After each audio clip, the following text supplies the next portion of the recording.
Meus irmãos, abramos a palavra do Senhor Deus no Salmo de número 72. Hoje nós estamos encerrando o livro 2 do Saltério.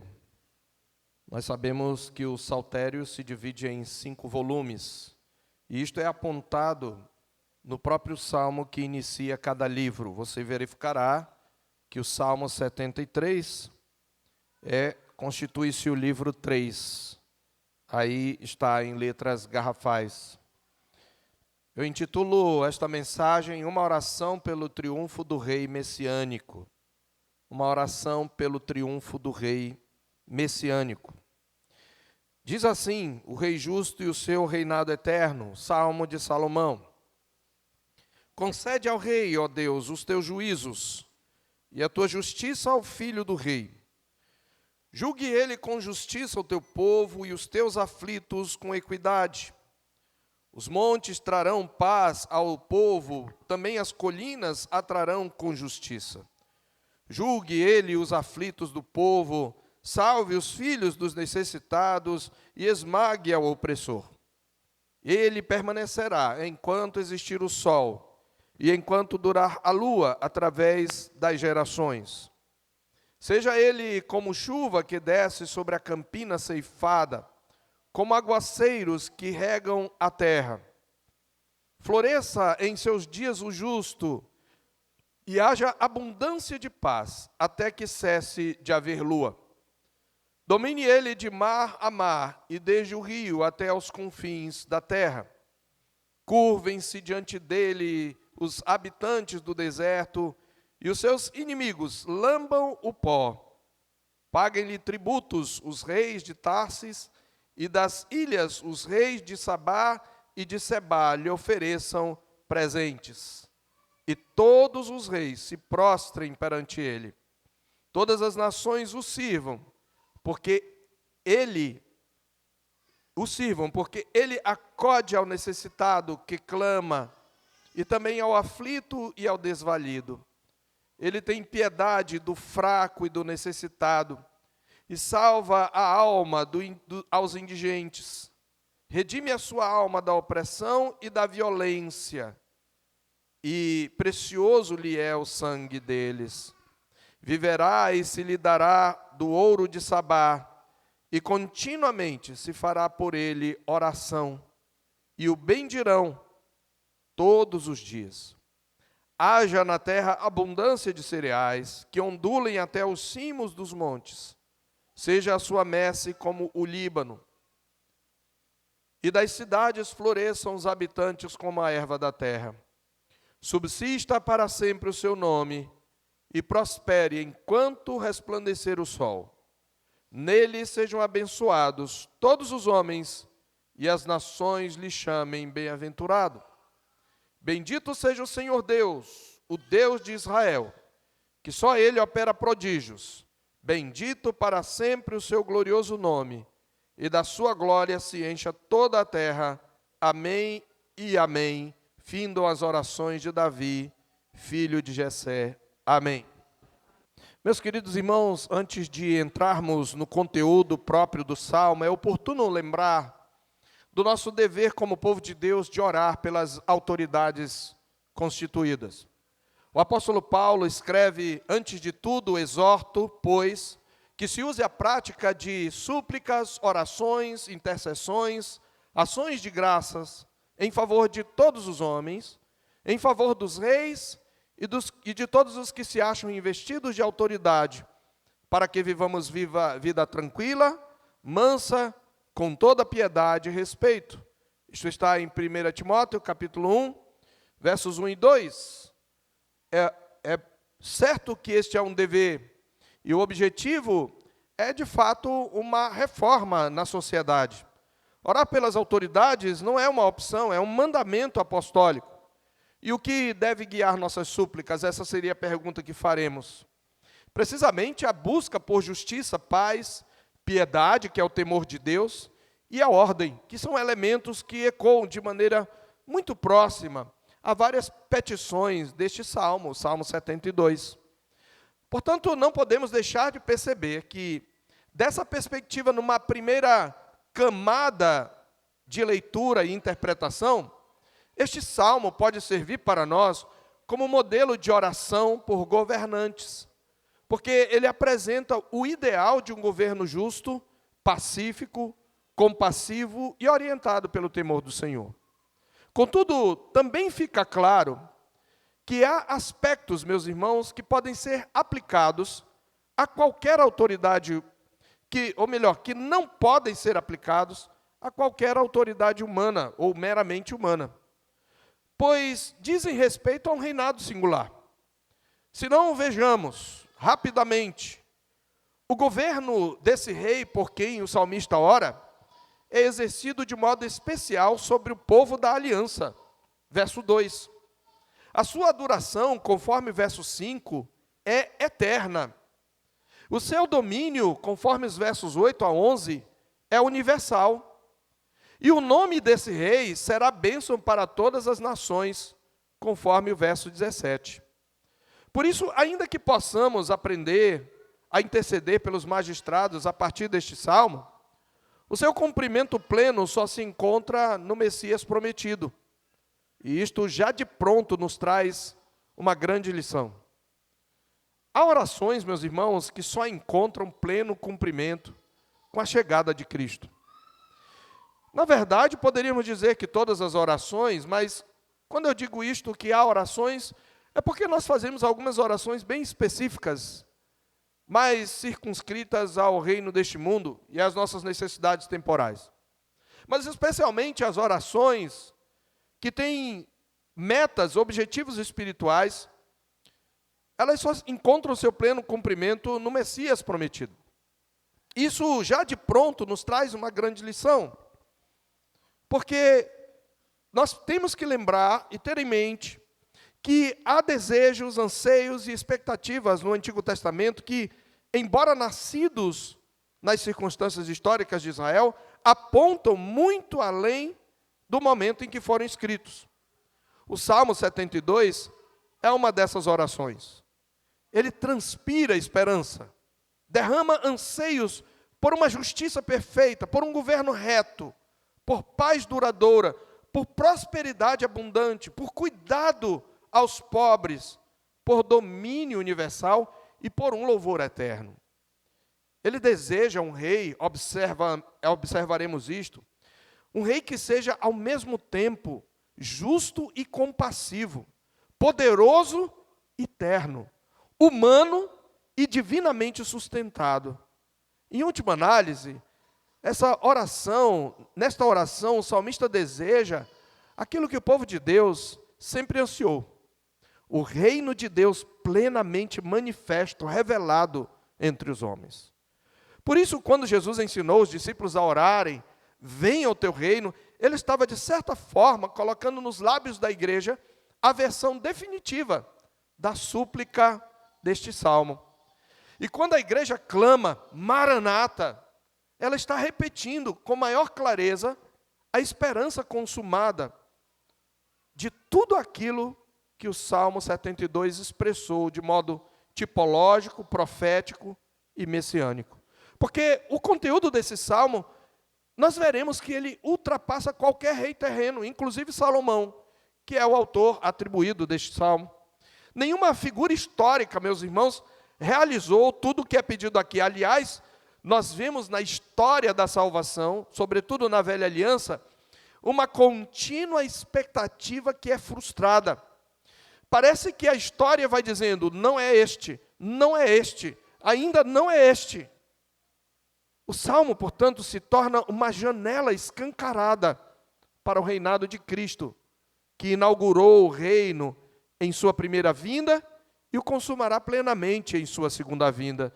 E à medida que nós caminhamos pela estrutura literária cuidadosamente construída desse salmo, nós vamos ver que cada estrofe contém um aspecto do reino messiânico e que cada pedido da oração encontra seu amém no Rei dos Reis e Senhor dos Senhores, a saber, o nosso Senhor Jesus Cristo. Por isso, diferentemente de muitas das mensagens que eu já preguei nos Salmos, em cada passo dessa oração, nós veremos a aplicação e o cumprimento na pessoa de Cristo. Nós devemos observar, à guisa de contextualização, como eu já falei, que o Salmo 72 encerra o segundo livro, que vai do Salmo 42 ao 72.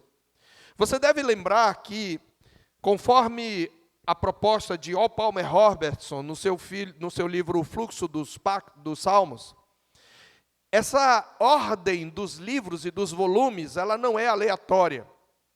Ela tem um propósito, e, na verdade, a visão reformada da inspiração das Escrituras prega e crê que não somente o livro, mas a própria disposição de cada livro, ainda que não obedeça a uma ordem cronológica específica ou exata, essa ordem foi divinamente conduzida.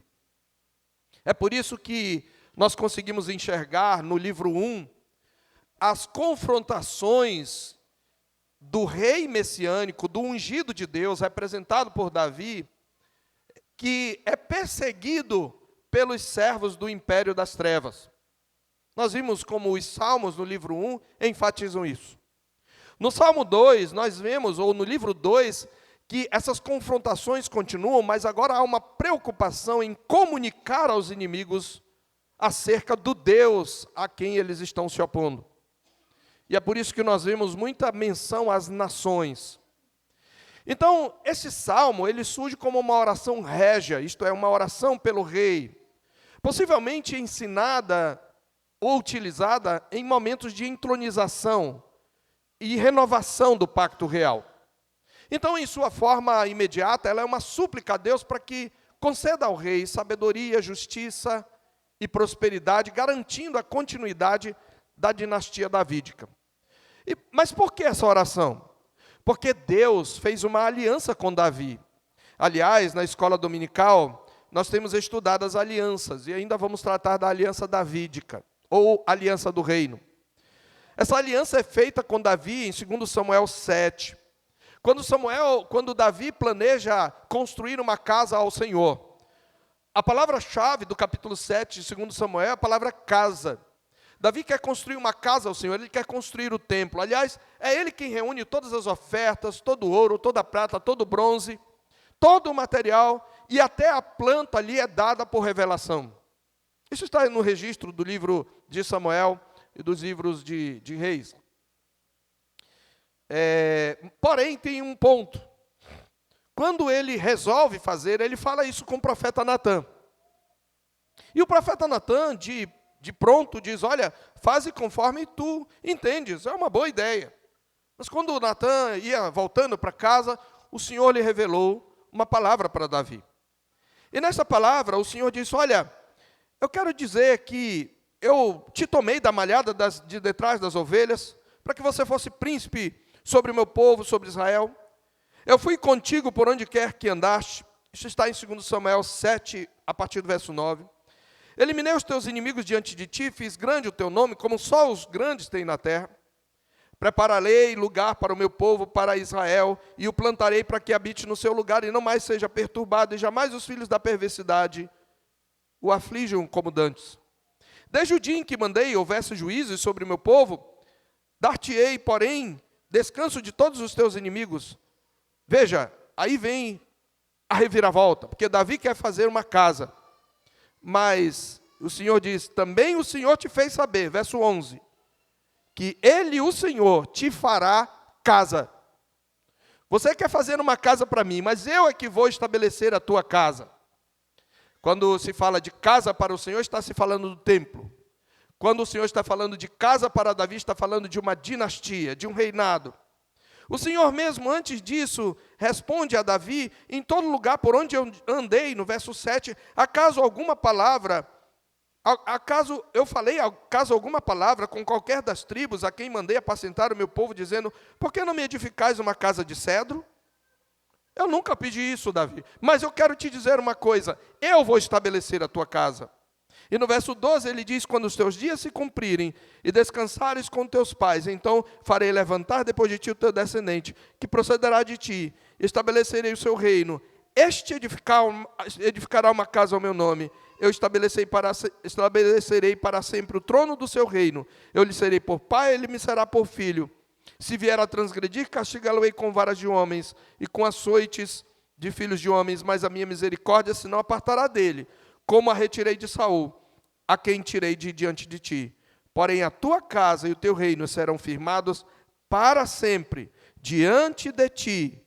O teu trono será estabelecido para sempre. Os salmos vão dizer que, ao falar isto, o Senhor está estabelecendo uma aliança com Davi. É aqui que o salmo começa a ampliar o seu sentido. Salomão, aquele primeiro descendente que construiu o templo, faz esta oração. E ele está pedindo que a monarquia davídica permaneça. Mas ele está pedindo muito mais. Ele está pedindo o cumprimento cabal e consumado das promessas do Senhor. Não é sem razão, então, que este salmo, irmãos, é o último salmo deste livro. Porque depois da comunicação aos inimigos, você tem a proclamação do reinado, do rei messiânico, que no Salmo 2 já é anunciado. É flagrante, no entanto, ou portanto, que o conteúdo deste salmo ultrapassa qualquer rei terreno, inclusive Salomão. Porque nenhuma figura histórica, nenhuma delas, cumpriu esta oração. Mas, conforme já observado por diversos intérpretes, o conteúdo ultrapassa em muito a experiência de qualquer monarca histórico. Porque a justiça perfeita descrita aqui, a paz ininterrupta, o domínio universal e a restauração da criação não se encaixam senão no governo do Messias prometido.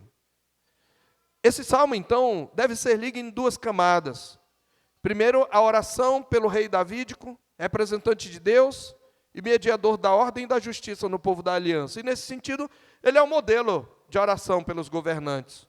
Mas, numa segunda camada, na linha do sentido pleno, ele demonstra a expectativa messiânica, que se cumpre integralmente em Cristo, Filho de Davi, que reina para sempre. E que deve, meus irmãos, permear as nossas orações, porque Jesus nos ensinou, venha o teu reino. Por isso esse salmo, irmãos, se torna mais do que uma oração.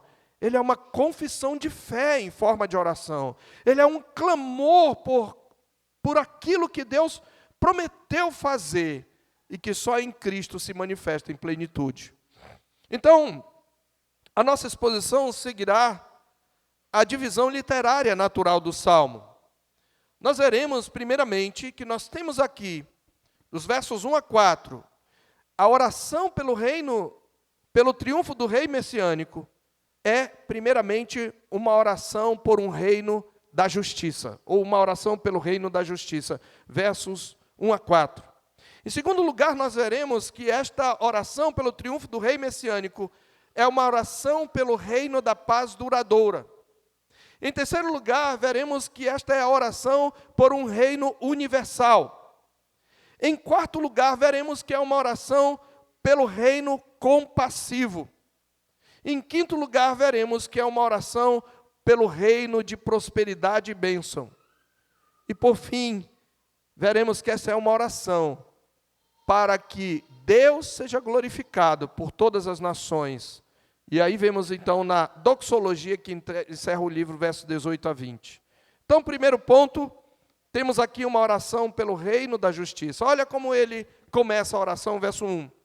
Concede ao rei, ó Deus, os teus juízos, e a tua justiça ao filho do rei.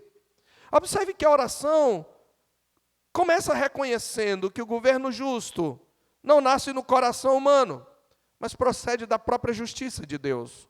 Concede os teus juízos, concede a tua justiça. O rei deve ser um mediador do caráter divino. O pedido é muito claro. Ele pede um juiz justo, no verso 1.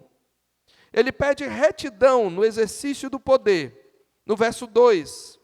Ele diz, julgue ele com justiça, observe o teu povo. Antes de tudo, esse rei, ele reina sobre o povo da aliança. O seu reinado é de natureza, antes de tudo, espiritual. Ele tem um povo próprio, embora ele vá dizer que ele vai reinar sobre todas as nações. E ele mostra retidão no exercício do poder. Este é um rei, é uma oração pelo reino da justiça, porque ela é uma oração pela defesa dos aflitos. Ele diz isto, que os teus aflitos, julga com justiça o teu povo, e os teus aflitos com equidade. É um pedido por proteção aos necessitados, verso 4. Salve os filhos dos necessitados e esmague o opressor. E é uma oração pela derrota dos opressores, ainda no verso 4. Então, isso tudo se cumpre em Cristo. E o reinado messiânico pedido, portanto, é antes de tudo um reinado moral e espiritual, antes de ser um reinado de natureza política. Nós precisamos, meus irmãos, então entender que não tem como nós vermos esta oração, senão como uma oração que se cumpre em Cristo Jesus, no Senhor Jesus Cristo. E nós precisamos aprender a orar assim. Em segundo lugar, ou melhor, ainda antes de aplicar, ou antes do segundo momento, nós precisamos então entender como isso se cumpre para nós. Em que sentido nós devemos orar por esse reino de justiça? No contexto da nova aliança, nós precisamos lembrar que Cristo reina com a justiça perfeita. Uma justiça que nenhum rei, seja Davi ou Salomão, pôde exercer.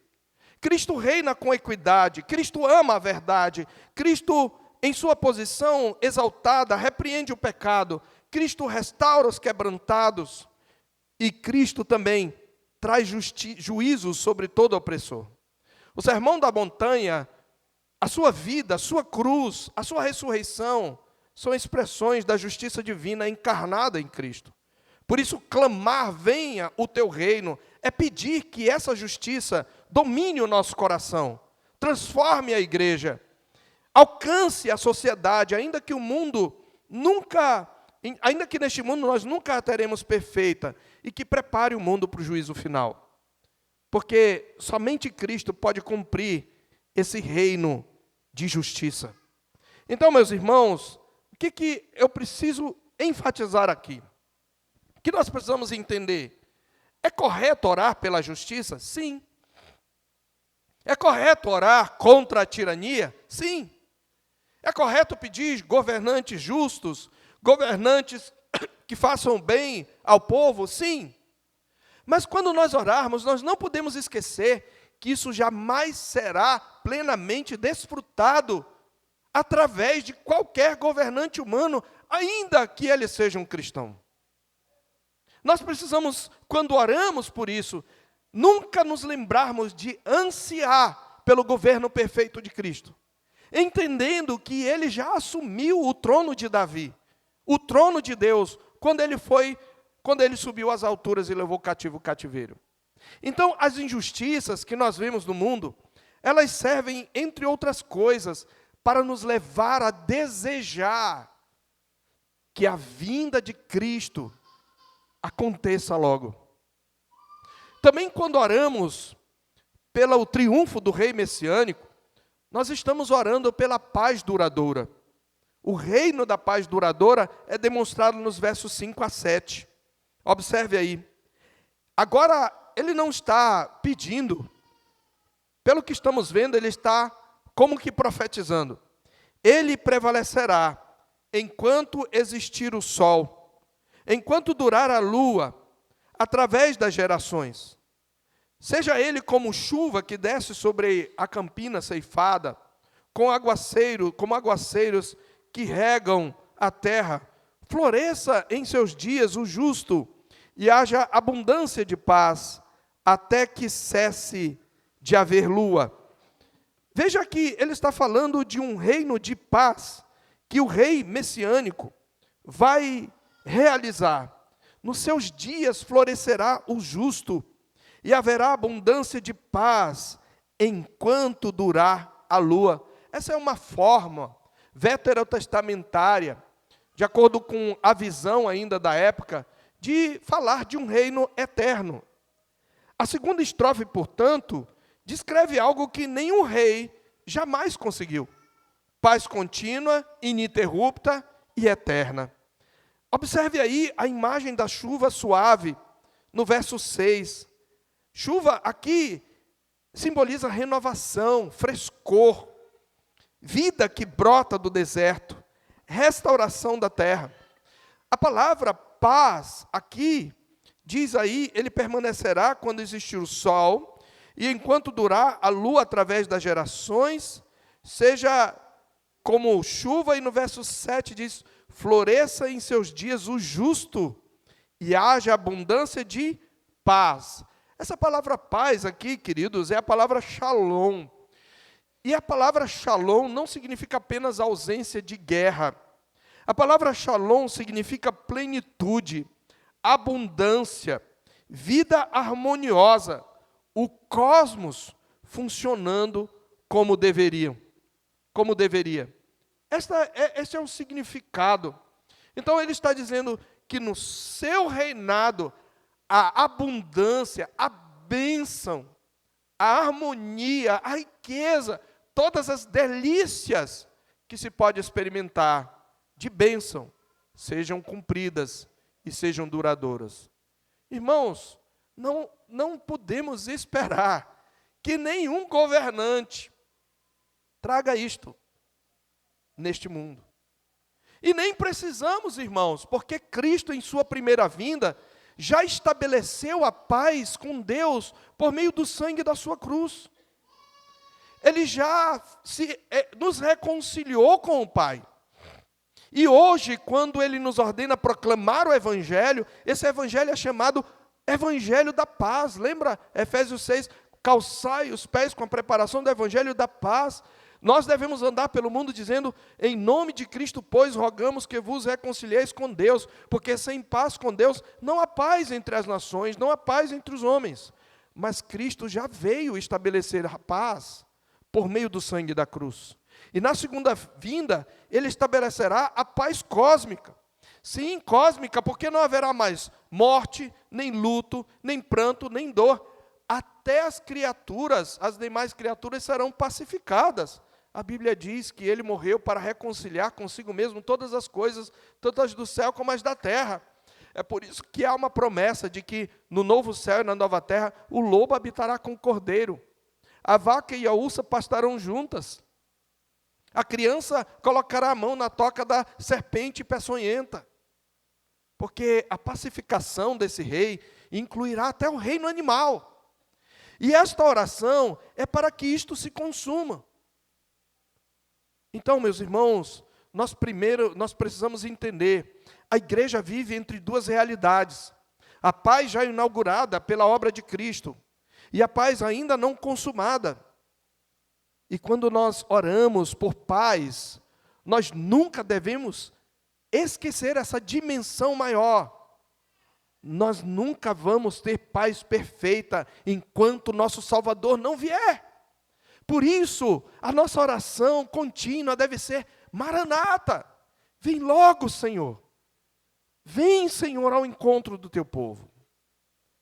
Em terceiro lugar, a oração pelo triunfo do rei messiânico é uma oração por um reinado universal. Versos 8 a 11 vão descrever isto. Versos 8 a 11. Observe aí comigo. Ele diz: domine ele de mar a mar, e desde o rio até os confins da terra. Curvem-se diante dele os habitantes do deserto, e os seus inimigos lambam o pó. Paguem-lhe tributos os reis de Tarsis, e das ilhas os reis de Sabá e de Sebá lhe ofereçam presentes. E todos os reis se prostrem perante ele, todas as nações o sirvam. Observe que não temos como aplicar isto a nenhum governante hoje, nem aquele da nossa preferência, que ele domine sobre todas as nações. Então, nenhum rei israelita também cumpriu esse ideal. Salomão, inclusive, foi aquele que mais se aproximou do auge geográfico do reino, mas jamais reinou sobre todas as nações. Aliás, o seu reino foi muito menor do que o da Babilônia, do que o reino assírio, do que o Império Grego, do que o Império Romano. Este trecho, portanto, é explicitamente messiânico. As nações se prostram, os reis lhe trazem presentes, povos de diferentes regiões se submetem a ele.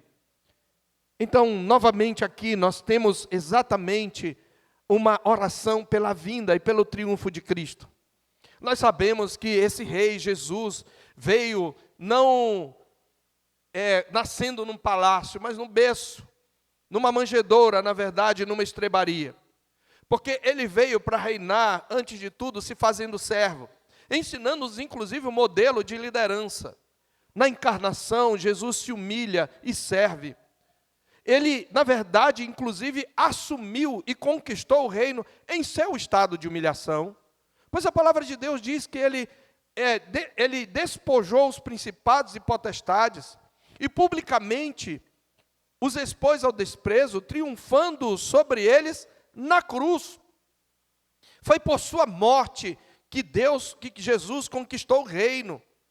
É por isso que ele é o poder de Deus e a sabedoria de Deus. E é por isso que a Bíblia diz que a loucura de Deus, Cristo, Deus encarnado, crucificado, é mais sábio que os homens. E a fraqueza de Deus, Cristo crucificado, é mais forte que os homens. Mas Jesus não ficou em seu estado de humilhação. Na ressurreição, ele recebeu todo o poder no céu e na terra. Não foi o que ele disse? Ele disse isso antes de nos enviar pelo mundo. Na ascensão, ele se sentou à direita do Pai. E na consumação, preste bem atenção, ele não virá mais como rei, como humilhado. Ele não virá mais com uma coroa de espinhos.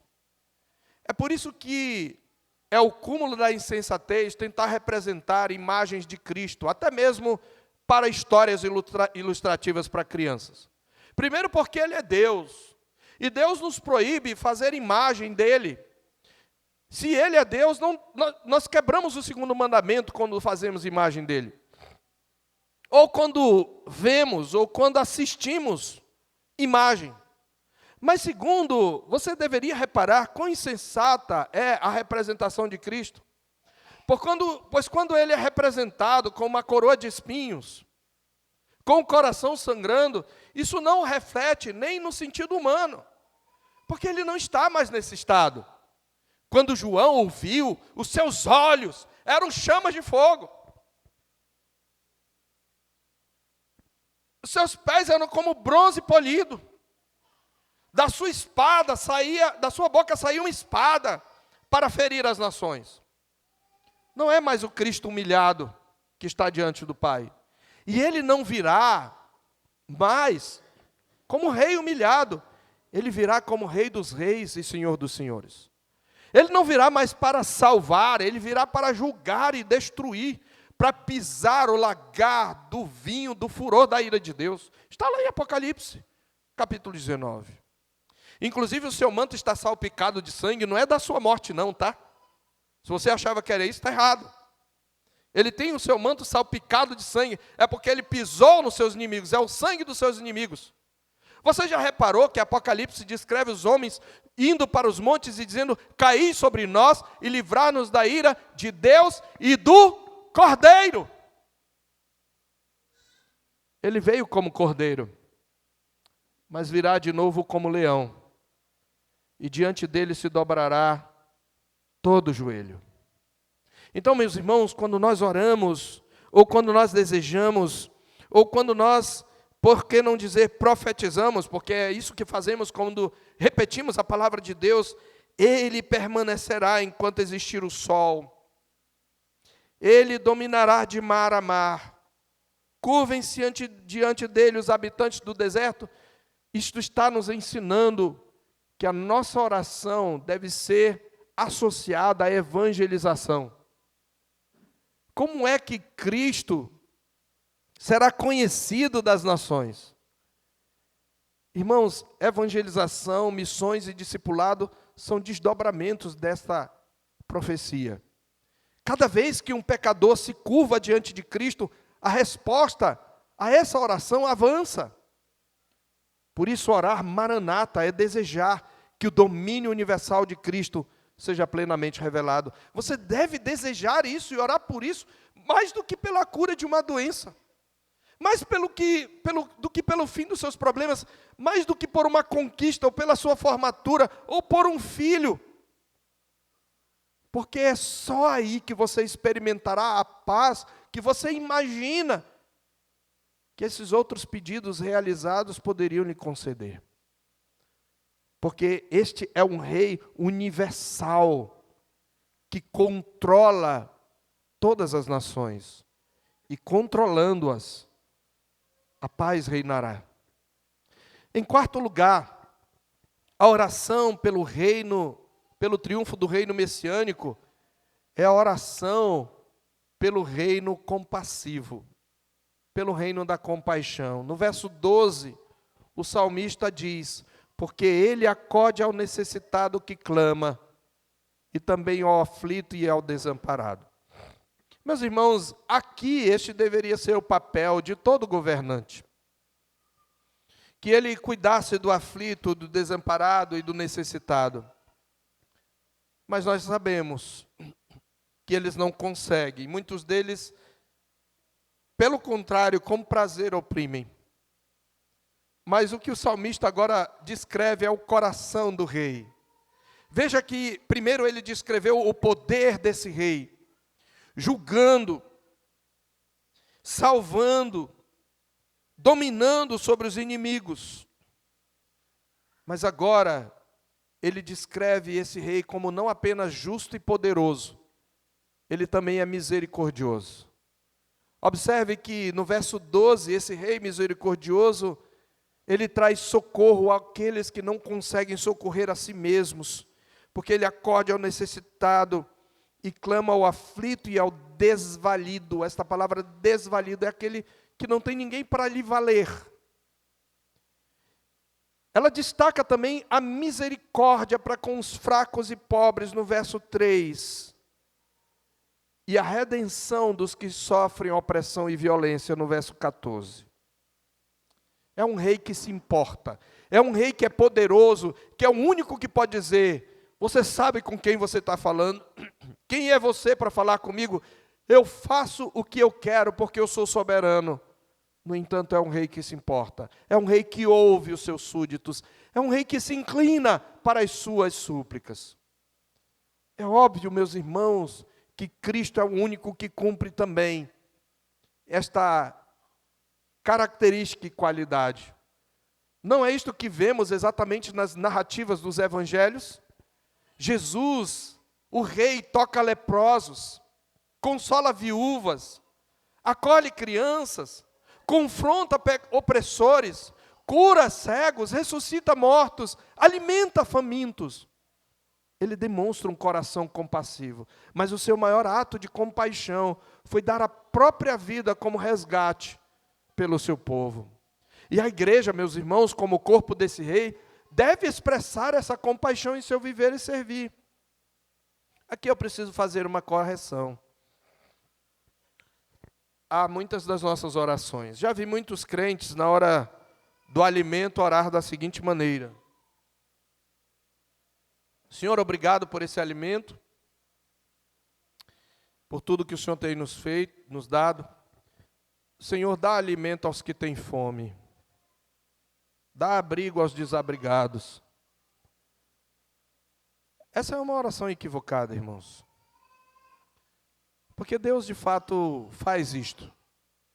E faz isto pela instrumentalidade daqueles a quem Ele move. A nossa oração deveria ser: dá-nos um coração compassivo. Dá-nos que sejamos instrumentos da Tua compaixão, alimentando o faminto. Ajudando os pobres. Dá-nos que, nessa abundância da nossa mesa, não nos esqueçamos daqueles que nada têm para comer. Esta deve ser a oração. Aqui ele não está pedindo, ele está afirmando que esse rei se compadece. Ou você acha que cada mendigo na rua, quando recebe a alimentação de alguém, foi quem mandou? Mesmo que nem todos estejam conscientes, todos aqueles que vão entregar. Mas nós, como seu povo, devemos encarnar essa compaixão. Porque o reino de Cristo é um reino de compaixão.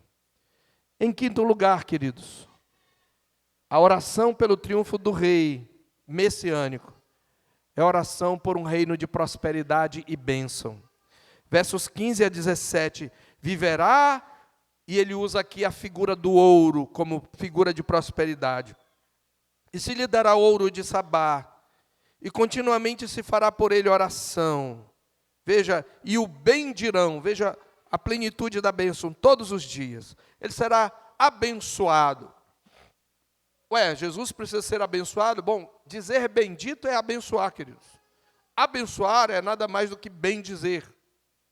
Então, ele diz, haja na terra abundância de cereais, que ondulem até os cimos dos montes, seja a sua messe como o Líbano, e das cidades floresçam os habitantes como a erva da terra. A prosperidade aqui, irmãos, é preciso que se diga, não é meramente econômica.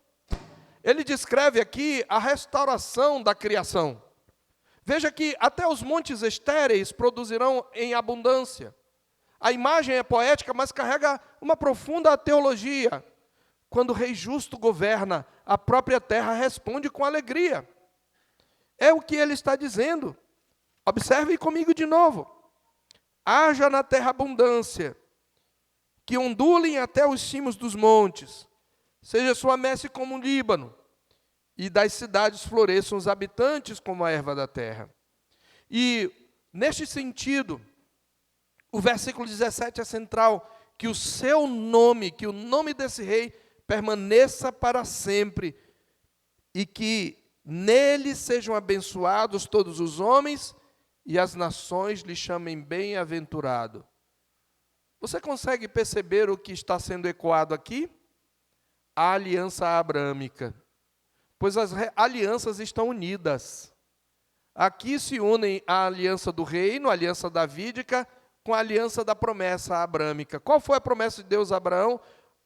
O clímax da promessa, em ti serão benditas todas as famílias da terra. Ele está como que dizendo que, por meio desse rei, a bênção de Abraão chegue a todos, e com ela um reino de prosperidade e bênção. Então, meus irmãos, a linguagem, o Messias é o cumprimento definitivo dessa promessa, de que todas as nações seriam abençoadas. Eu sei que a maioria dos irmãos sabe, mas sempre tem alguém que não conhece a palavra de Deus o suficiente. Nós vemos claramente isto em Gálatas capítulo 3, quando, mencionando Abraão, Paulo fala no verso 13, Cristo nos resgatou da maldição da lei, fazendo-se ele próprio maldição em nosso lugar, porque está escrito, maldito todo aquele que for pendurado no madeiro. E para que ele nos resgatou? Para que a bênção de Abraão chegasse aos gentios em Jesus Cristo, a fim de que recebêssemos pela fé o Espírito prometido. Então, meus irmãos, em Cristo, nós temos abundância e prosperidade. Não é naquele sentido meramente mundano, porque a maior prosperidade de alguém é ter a riqueza de Cristo habitando nele. É nele que todos os tesouros da sabedoria e do conhecimento estão ocultos. Ele, como ele mesmo disse, é o pão da vida. Ele é a videira verdadeira, ele é a fonte das águas vivas, ele é o sustentador de todas as coisas. Toda a bênção espiritual nos lugares celestiais é dada em Cristo. Paulo fala isso em Efésios 1, 3. E na consumação, meus irmãos, até a criação física será libertada para participar da gloriosa liberdade dos filhos de Deus. Isso está ensinado em Romanos 8, de 18 a 25. Assim, meus irmãos, nós chegamos ao alvo final do reinado desse rei. Que Deus seja glorificado. Nós temos o que a gente chama de doxologia. A doxologia é uma palavra de louvor. E ela encerra, inclusive, o livro 2. Ele diz: bendito seja o Senhor Deus, o Deus de Israel, que só Ele opera prodígios.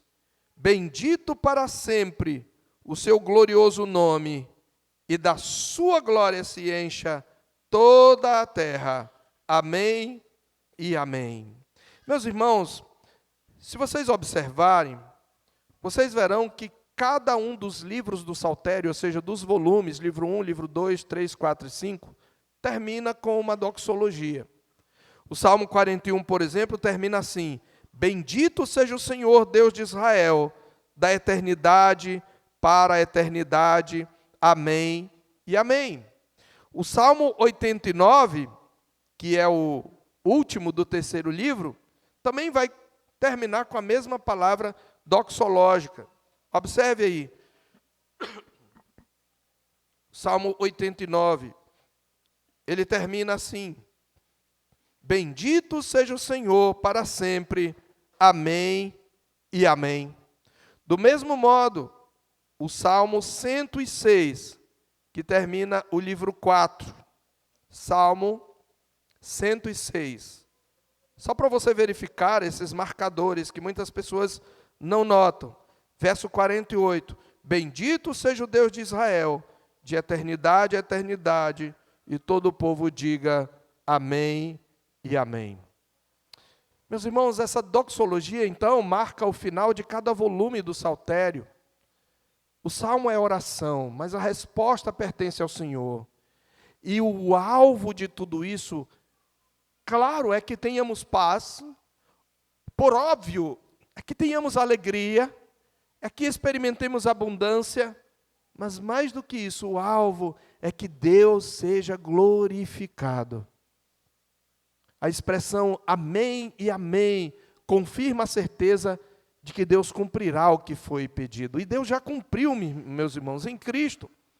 O verso 20 encerra as orações de Davi, fechando uma coletânea. Embora seja um salmo de Salomão, porque se está aqui tomando a coleção pelo autor principal. Mas providencialmente esse encerramento é também uma abertura. Ele fecha as súplicas antigas para abrir caminho à esperança messiânica que se cumpre no Rei Eterno. Queridos, eu quero trazer algumas aplicações, já caminhando para o final desta mensagem. Além de tudo que nós já vimos, eu quero trazer algumas aplicações em forma de exortações.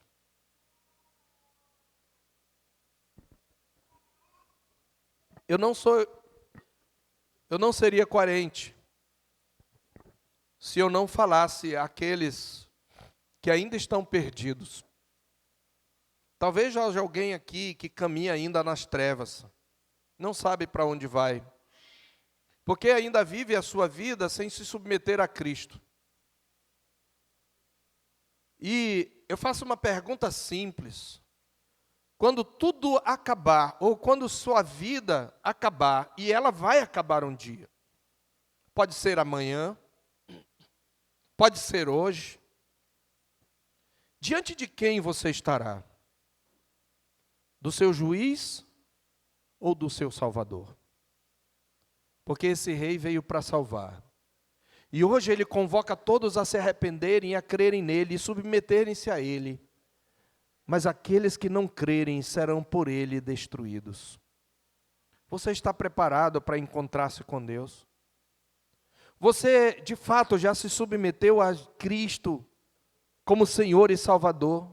Então, minha primeira exortação vai para você, que ainda caminha sem saber para onde vai, que ainda está tentando conduzir a sua própria vida, que crê até genericamente em Deus, mas nunca se submeteu de fato. Submeta sua vida ao Rei justo. Se Cristo reina com justiça perfeita, então todo homem deve alinhar a sua vida à sua vontade. E não há neutralidade, meus queridos. Ou Cristo governa, ou o pecado governa. O que governa o teu coração? Portanto, para aqueles que ainda estão tentando gerenciar a própria vida, eu quero exortá-los: convertam-se a Cristo. Confessem-no como Senhor e Salvador da sua vida. pois um dia ele virá, não mais para salvar, mas para julgar. E ai daquele que o rejeitou, porque ele dirá: apartai-vos de mim, malditos, para o fogo eterno. Foi ele quem disse isso.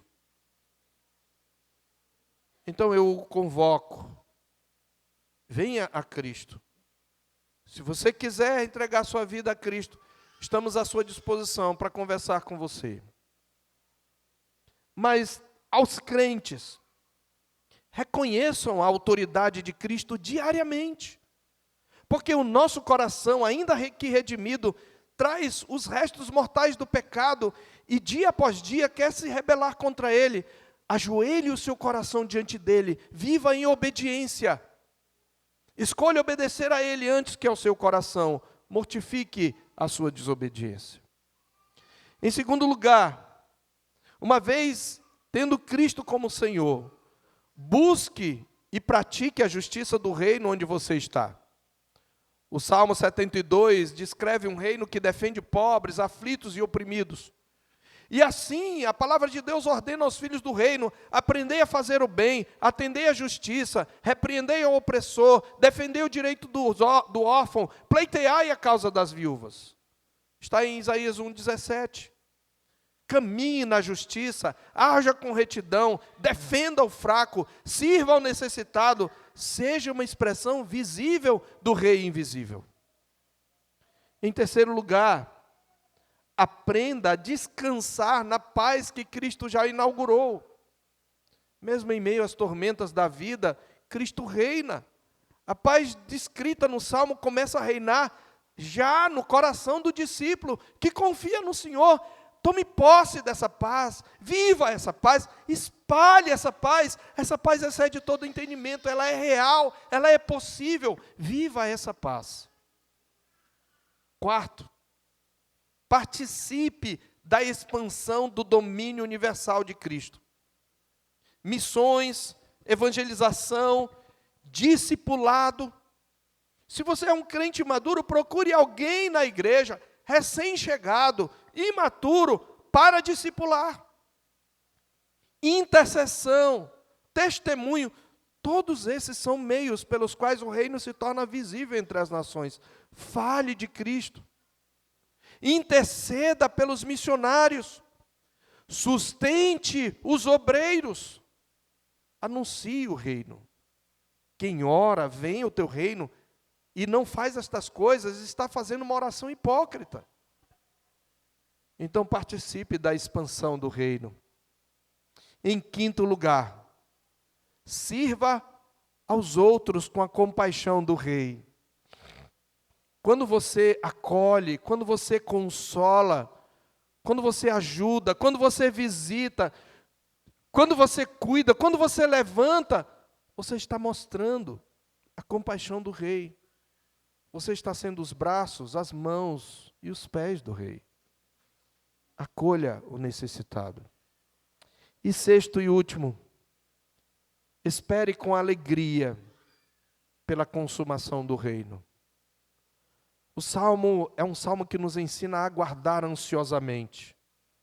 O salmo aguarda, irmãos, a vinda do rei deve ser tão esperada que a própria criação aguarda. Está lá em Romanos 8,19, a ardente expectativa da criação aguarda a revelação dos filhos de Deus.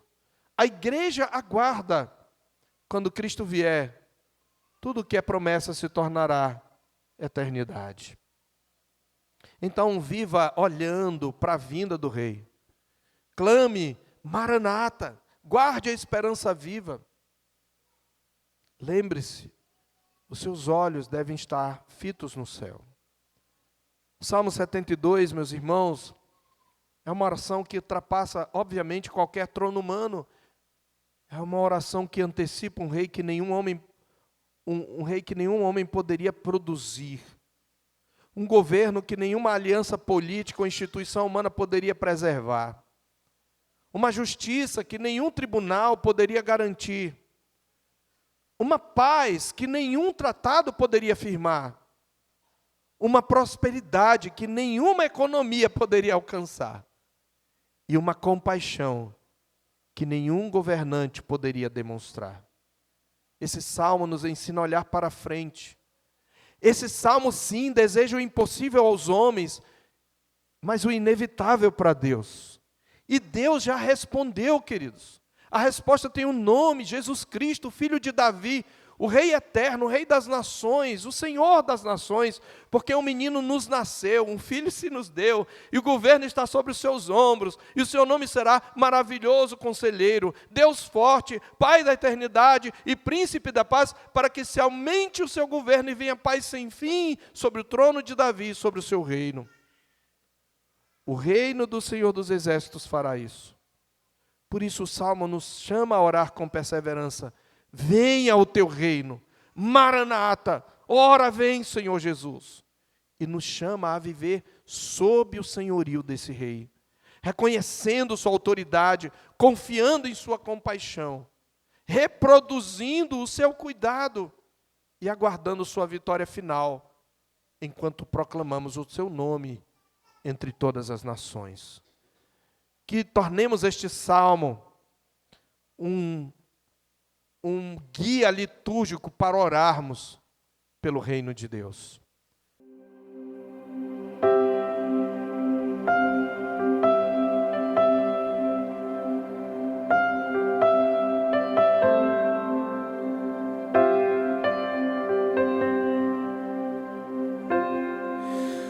Tu és bem-vindo aqui.